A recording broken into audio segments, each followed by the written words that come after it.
A Day in My Life, simula na ma-rescue namin si Tiger sa palengke.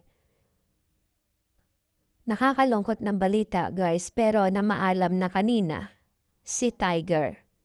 Na-rescue namin siya February 1 at ngayon ay February 7.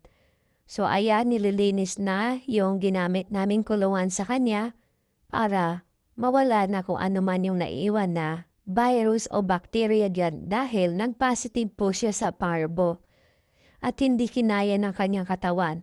Pero ang kagandahan dun ay napadama namin sa kanya ang konting pagmamahal namin sa maigsing araw o panahon namin siyang inalagaan. At ngayon, siya po ay hindi na makakaramdam ng sakit. Kasi imagine niyo yun, ilang taon na butas yung bumo niya sa mukha. Pero walang gumamot sa kanya, walang nag-alaga. Masaya na rin kasi hindi na siya maghihirap ng matagal at hindi siya basta lang namatay sa daan na mabubulok siya at hindi siya mabibigyan ng tamang maayos na libingan. So kaya ngayon guys, nakakalungkot.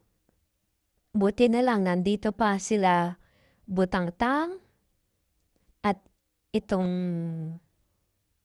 isang makulso. Sila po ang aming mga libangan dito. Sila po ay alaga ni Madam Cherry at ni Lizelle. Kami po ay magkakapit-bahay dito na nagtutulong-tulungan. At sila Madam Cherry po ay mga dog lover talaga yan, animal lover.